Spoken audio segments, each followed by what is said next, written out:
I want you to imagine 1918, you're an ambulance driver in the streets of London. The London streets, they lay in shadow as Germany bombs and continually raids seemingly anyone who opposed them, leaving neighborhoods in ruins. As an ambulance driver, your world is measured in the spaces between air raids. When the bombs begin to fall, you navigate through the darkness, you go into the streets, you dodge the rubble, you race against time. When other people are rushing to find safety and underground shelter, that's not you. You're diving towards explosions, towards the screaming, toward those that desperately need saving. I want you to picture yourself behind that 1918 ambulance wheel. You've made 6 runs already. Your arms are tired from carrying bodies. Your uniform is stained with strangers' blood. Your lungs still burn from the smoke that is coming out of the collapsed and smoldering buildings. Yet the siren goes, the call comes again, and you think, oh, another family. Oh, another person that needs help. Oh, another life that's hanging in the balance. Everything in you wants to rest. You want to stay relatively safe in the shelter of your station, but you don't. You don't hesitate for a moment. You go out there, you crank that engine, you point your ambulance towards the chaos, and you move. Why? Because the ambulance drivers, the medics in World War I and World War II, they realized that they signed up for a job. They made a promise that every mile they drive, every risk they take, it isn't about them anymore. So, pretending that's you put on that uniform, you surrender your rights to think only of yourself, and you say, listen, even if my life depends on it, I am going to serve. I'm going to give everything I got. Look at the picture before you. It captures this driver in World War I, this medic who had his face etched with determination, yet no doubt had exhaustion in his bones. He stood ready beside his ambulance, not asking what he can get from the day, but what he's going to give today. That kind of mindset in a war mentality, that kind of mindset is the call of discipleship that we see in the Gospel of Mark. In Mark chapter 1, we meet people who encounter Jesus with different mindsets. Some encounter Jesus with a mindset of what can I get? I want to consume. How can he help me? But there's at least one who chooses to use what she has gotten and now serve. And no doubt Christ understood the pressure of the wartime mindset, the spiritual battle that was raging now as his public ministry goes forth, crowd pressing in on him on every side, every person looking for their own miracle, every person begging for their own blessing, every person seemingly wanting a piece of his power. But yet he was ready and determined to serve God who called him. And so the call goes out to you. Will you give? Or will you simply live to get? I've entitled my message today, From Crowd to Christ, a journey from getting to giving. I think there are really 2 responses to Jesus' power in context here in the book of Mark, but even in our life today. When it comes to Jesus' authority, you can come and get, or you can rise and give. The ambulance drivers in World War I, World War II, they didn't wake up each morning asking what they could get for their service. They woke up asking who could be saved. How can I help? So the question before us that I think Mark 1 is going to ask is, listen, are you coming to Jesus with hands waiting to receive from him, outstretched, yes, but come on, give to me, or are you coming to Jesus with hands ready to surrender, to serve, to say, here's my life? Open your Bibles with me to Mark chapter 1. We're going to look at verse 21 through 45 of this chapter. You can follow along in the Grace Chapel app or the Bibles that are there in front of you. As you're looking at the Gospel of Mark, I want to point out a feature to you that's different than the other Gospels. Mark is often referred to as the Gospel of action. I like that. Because Mark is constantly talking about this movement, this immediateness of following Christ or even the actions of Christ. So Mark's gospel moves a whole lot more like a fast-moving emergency vehicle through the Bible streets, whereas other gospels, such as Matthew or Luke, they spend more time letting the teachings of Christ unfold. Mark's like, no, we don't got time for that. We're going to hurry on, and I'm going to show you scene after scene after scene about how our Savior was in constant motion. Now, I believe he's still elevating Christ. I believe he's still elevating the teaching of Christ and the agenda of Christ.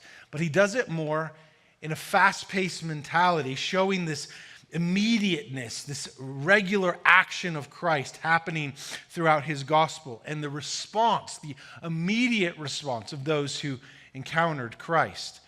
In fact, the word immediately is used 40 times in the Gospel of Mark. 11 of those 40 times are right here in chapter 1. Jesus being baptized in verse 10 of chapter 1. Immediately he comes out of the water and there's this blessing of God. Mark uses it there. Mark chapter 1 verse 18, he talks about it as the disciples immediately leaving their nets to follow Christ. Verse 20 again, this immediately leaving their father to follow Christ. You're going to see in verse 31 of this same chapter today, Peter's mother-in-law immediately gets up from her healing and begins to serve.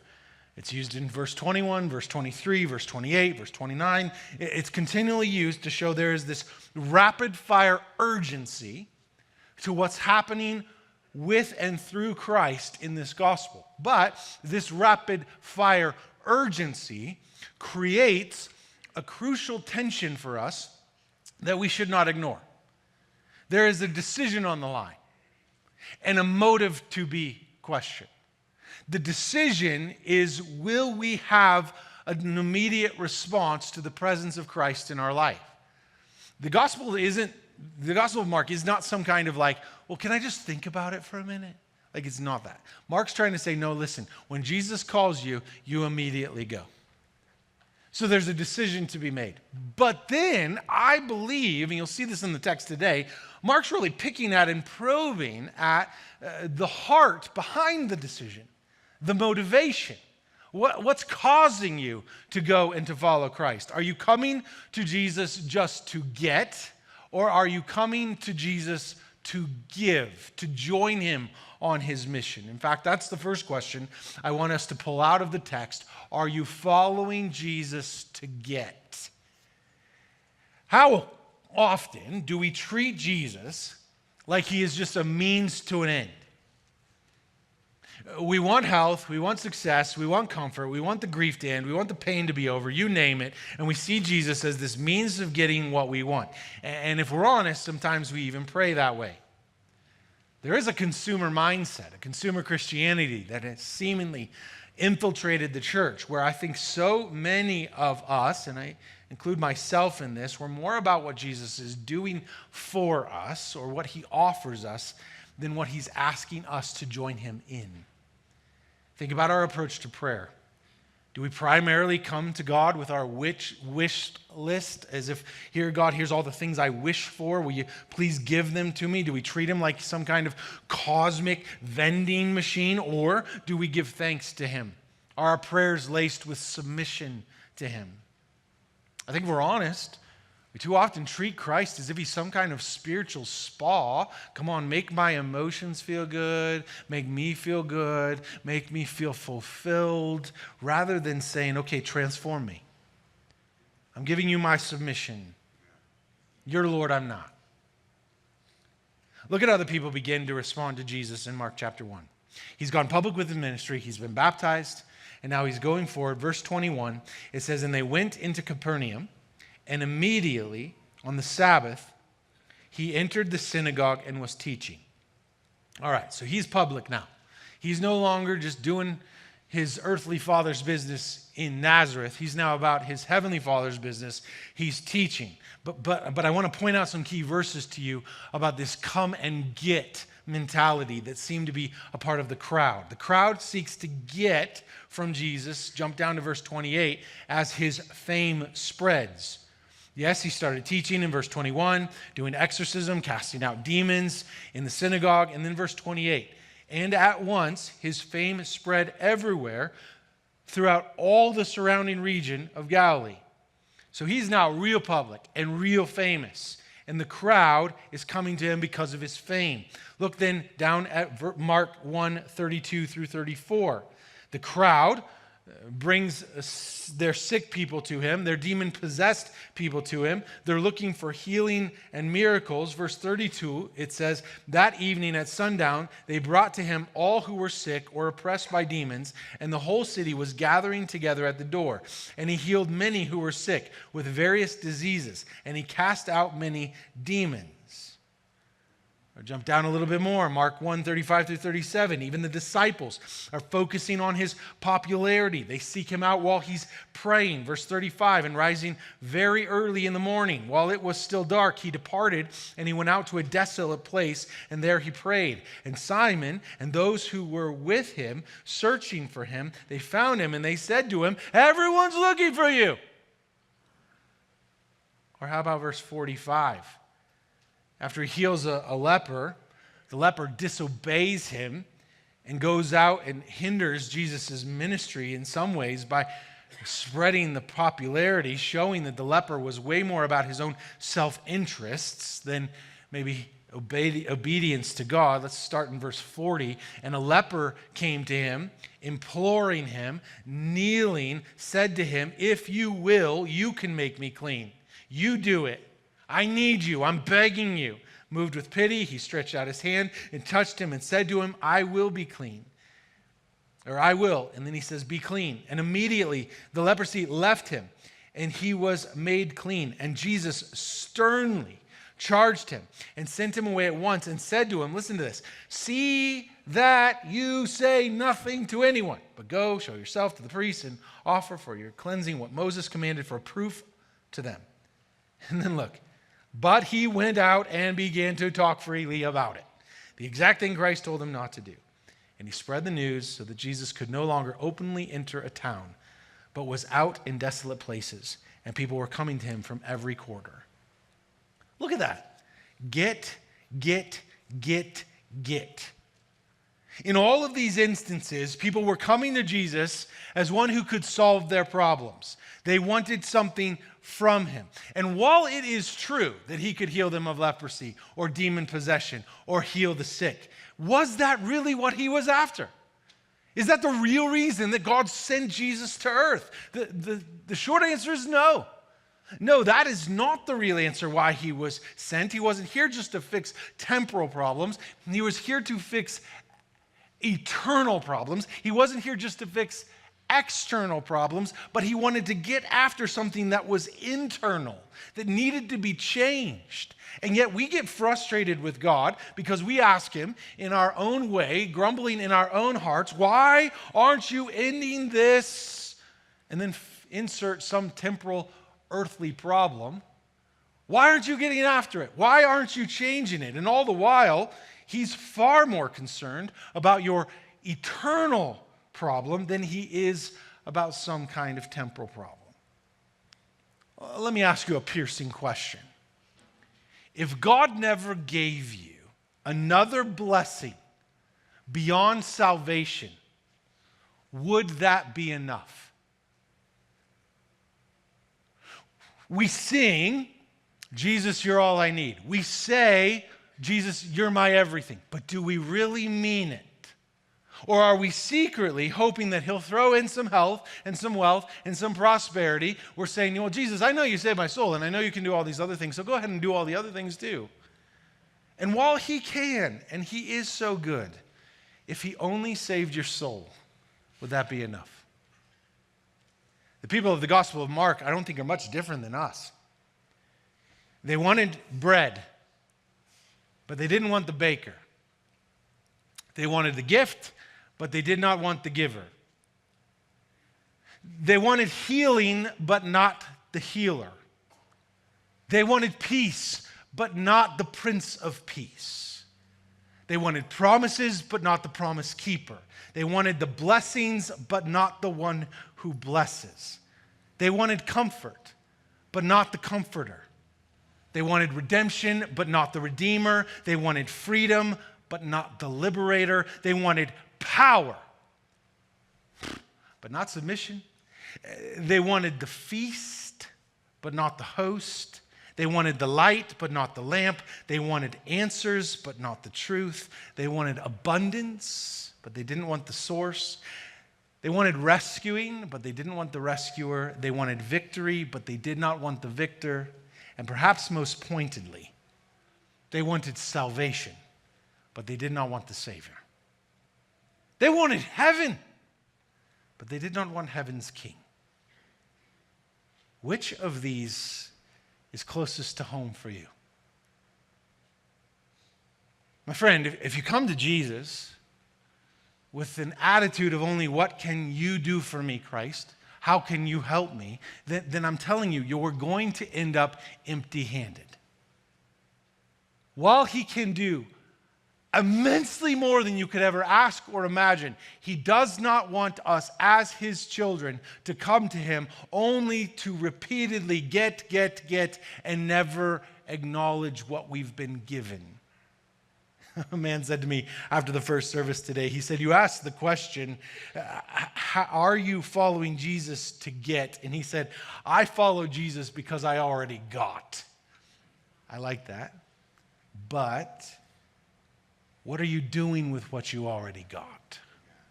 Are you turning around and giving him praise and thanksgiving for how he has filled you? Are you laying your life down continually in followership to him? Matthew 16:24-25 has perhaps the most popular of all discipleship verses.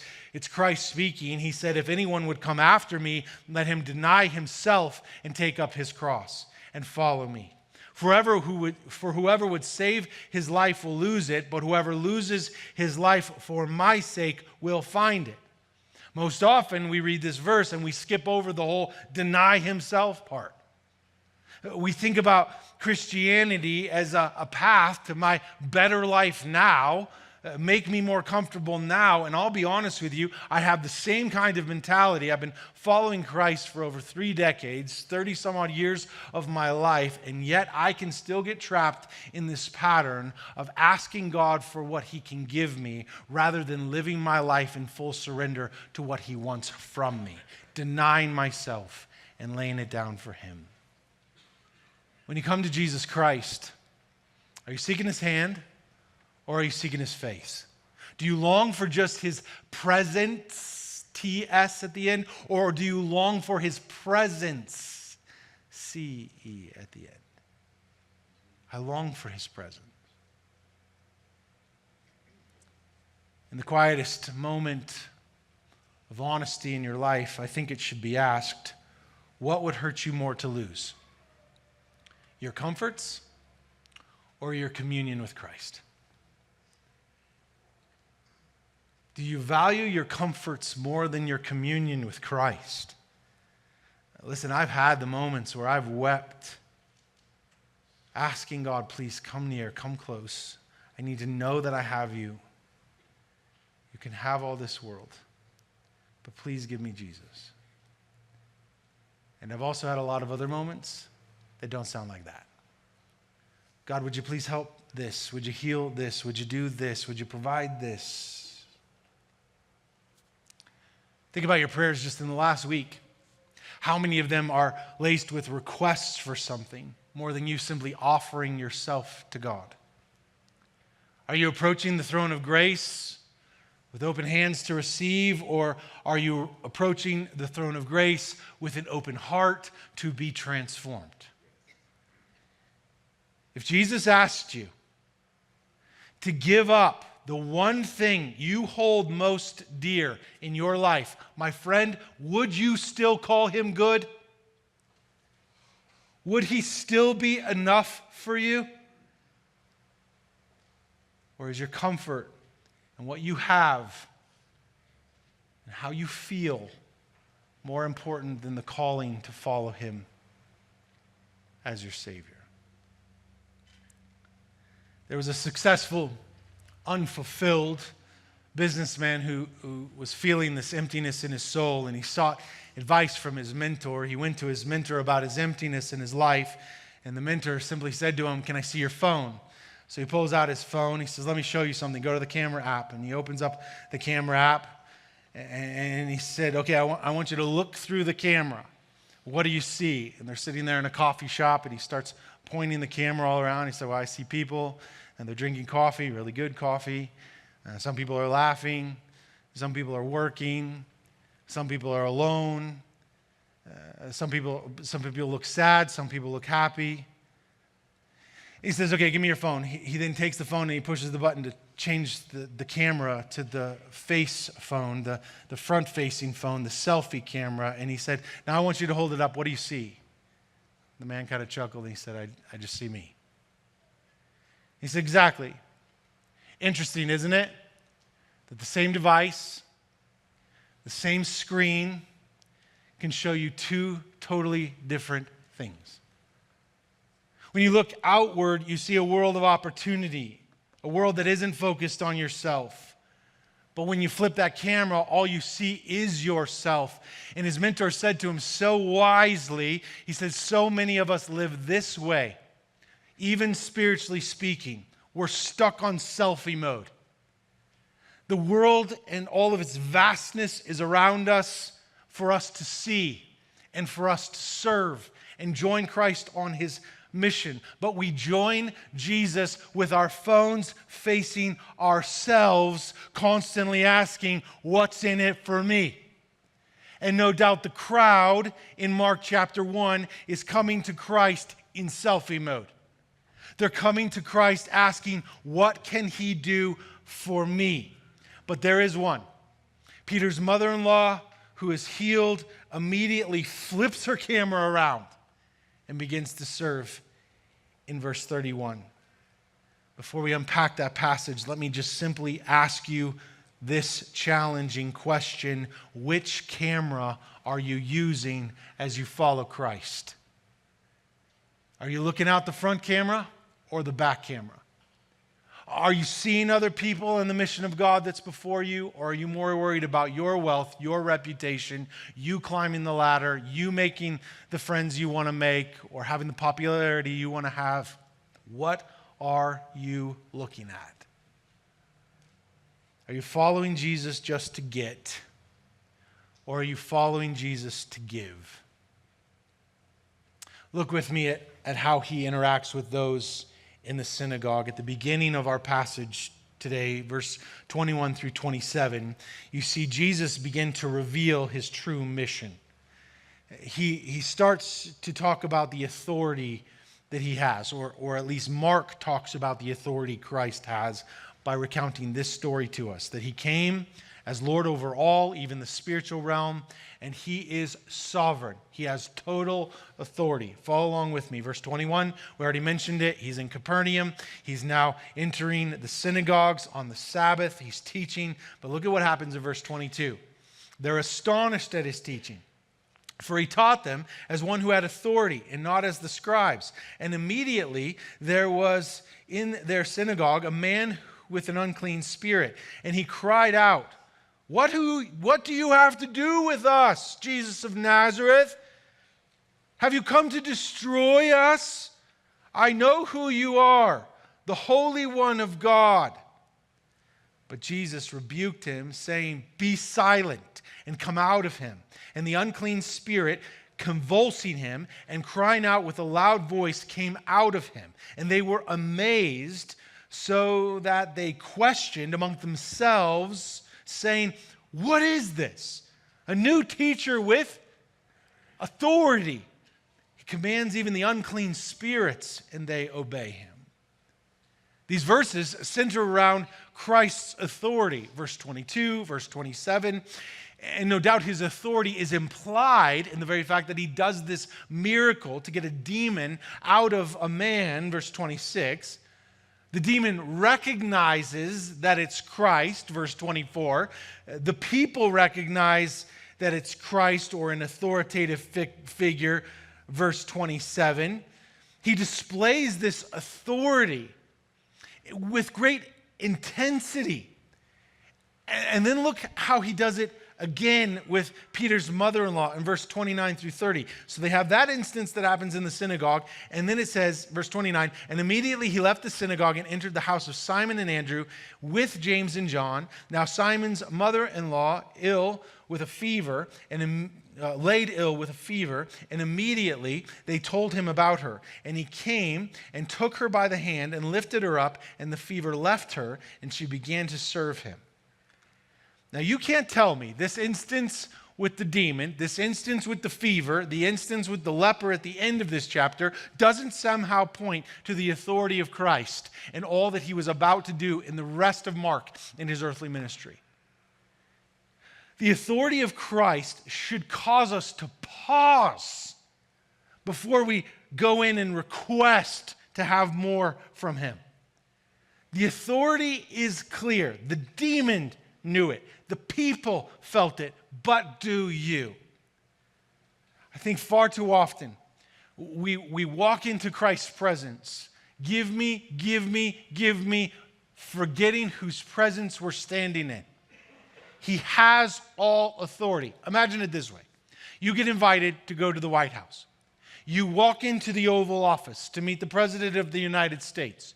You burst through the door. You start listing all the things you want. Excuse me, sir, this is what I need. This is the new policy that I want. These are the favors that I want. This is the pardon that I want. Is that how you would act? Of course not. In fact, the president's people wouldn't even let you act that way. You would enter into the Oval Office with reverence.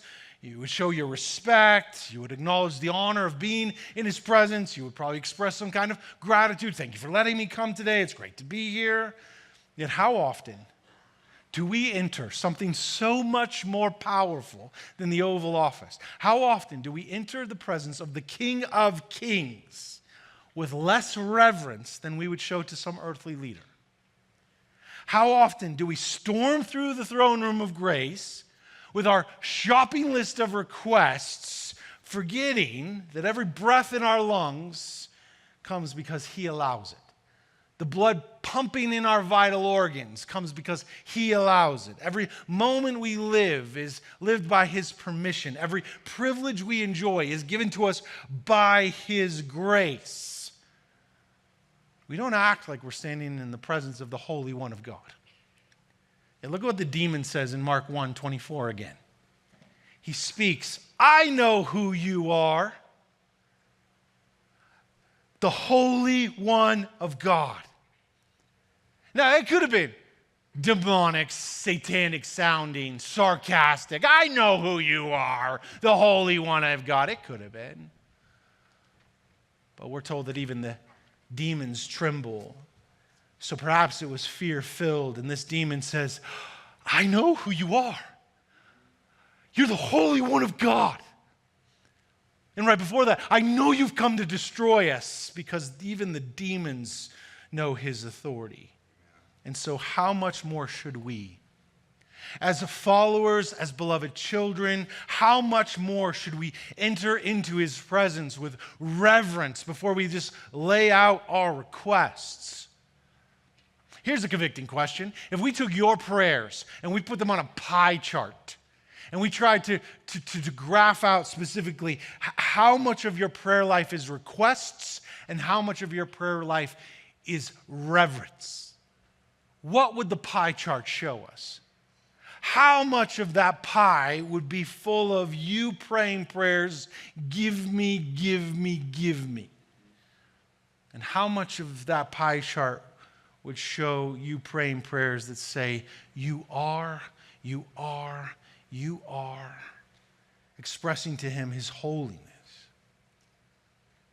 When was the last time you simply just prayed to just express to him who he is?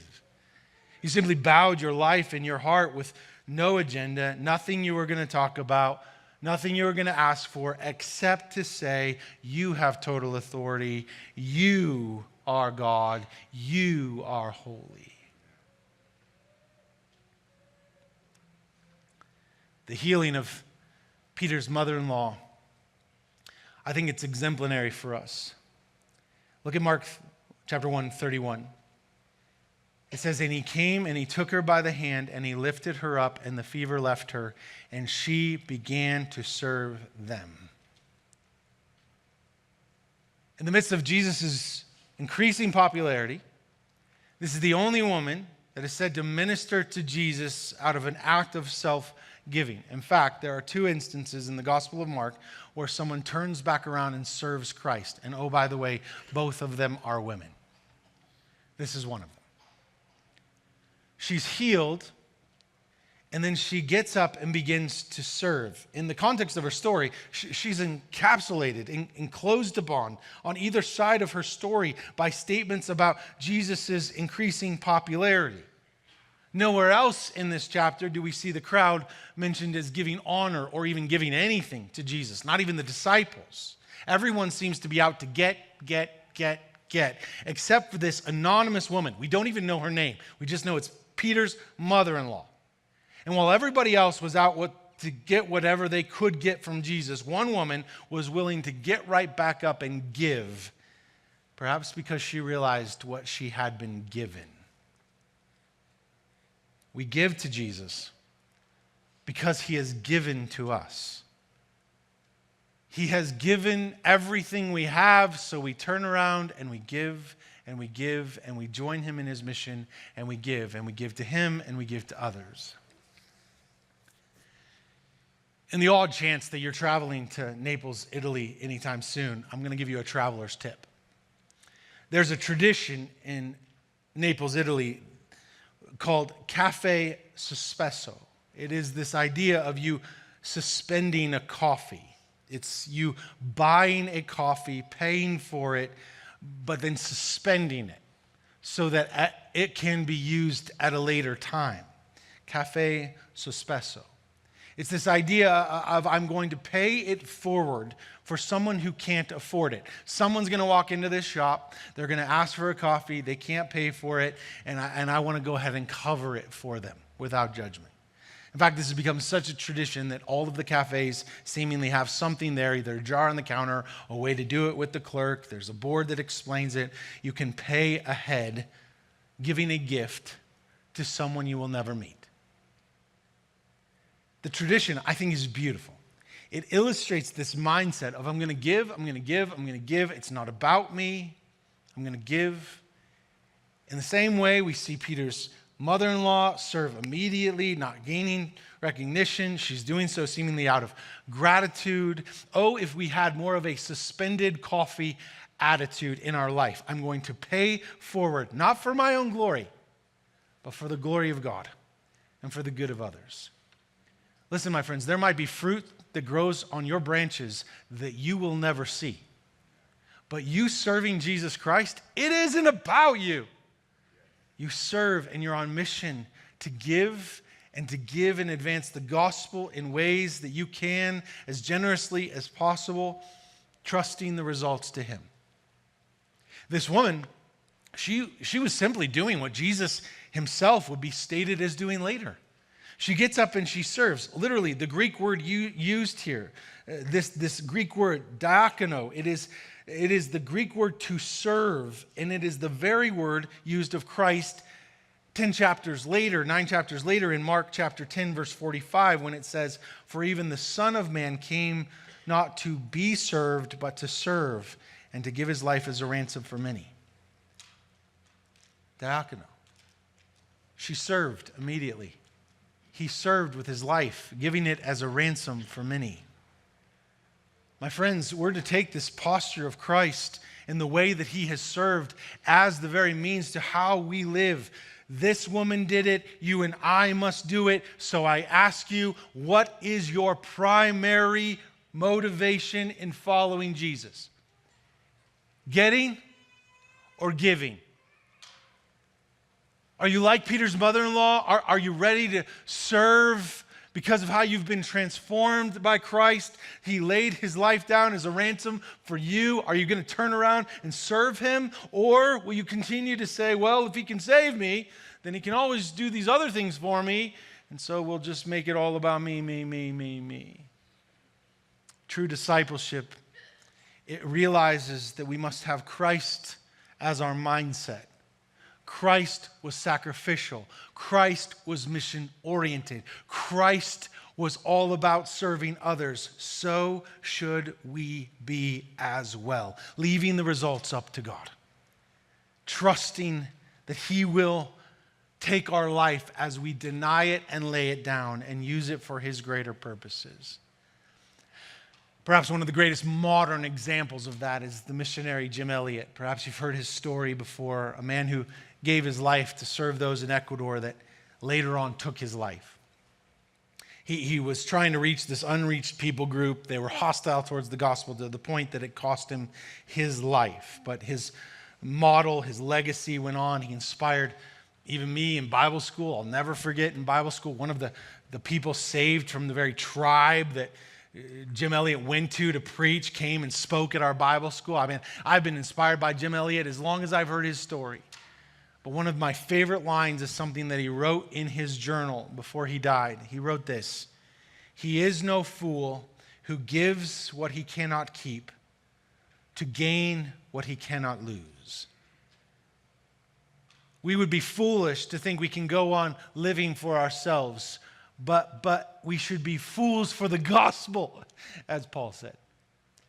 We should say, no, I'm going to give what I cannot keep to gain what I cannot lose. True discipleship for Jesus Christ means that I'm giving without seeing immediate results.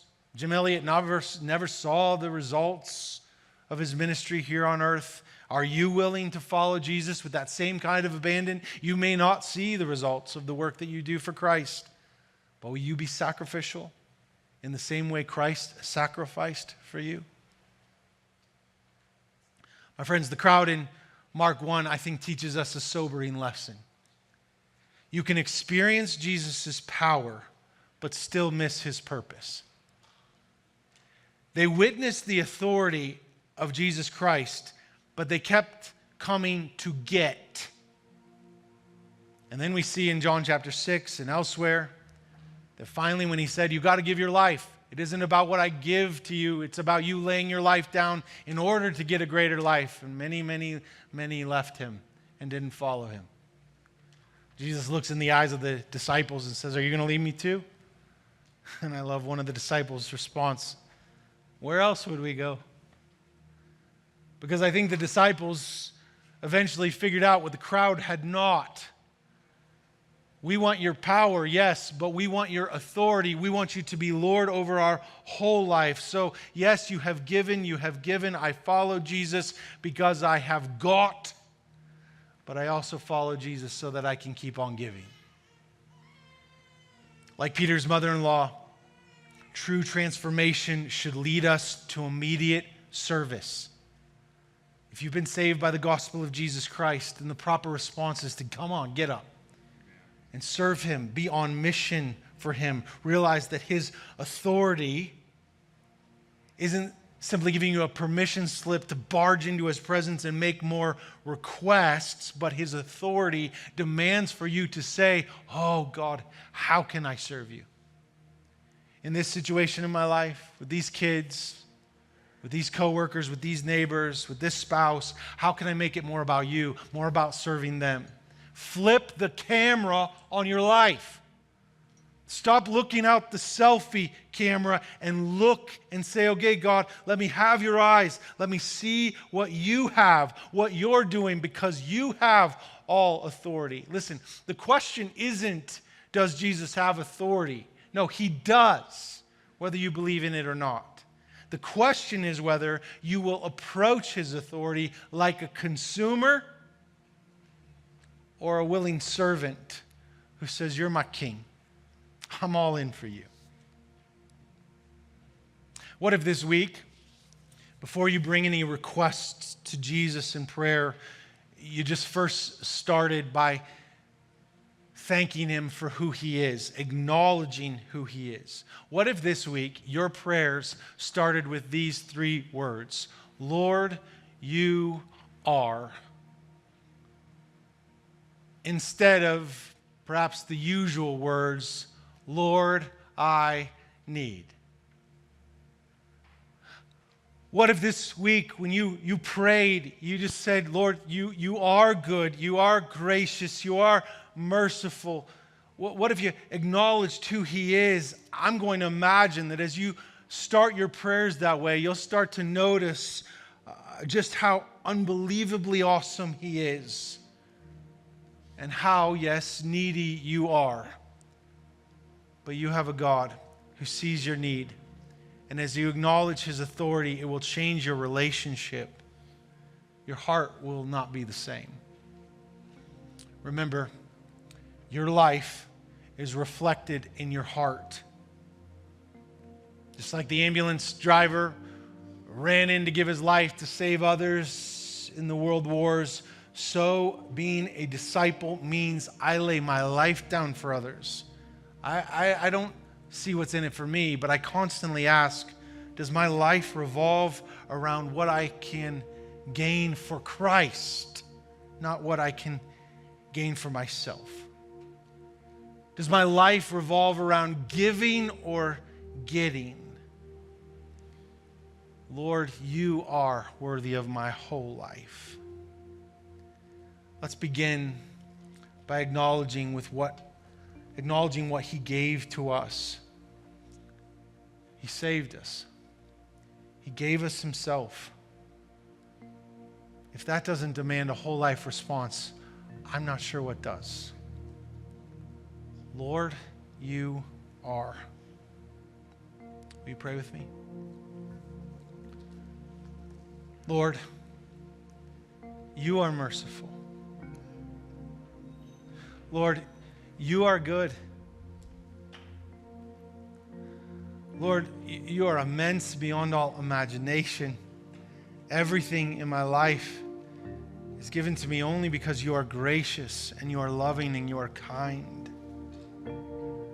You are one to do away with my sin and to clothe me in the righteousness of Christ. Lord, you are worthy of my whole life. You are worthy of my worship. Lord, you are steadfast in your love. Lord, you are true. There is nothing that is not right in you. God, you are holy.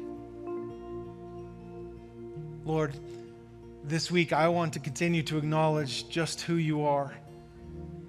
Lord, will you help us as a church acknowledge who you are? Let us have a whole life response to your goodness in Jesus Christ. We serve you to give and not to get. In the name of Christ we pray, and all God's people said,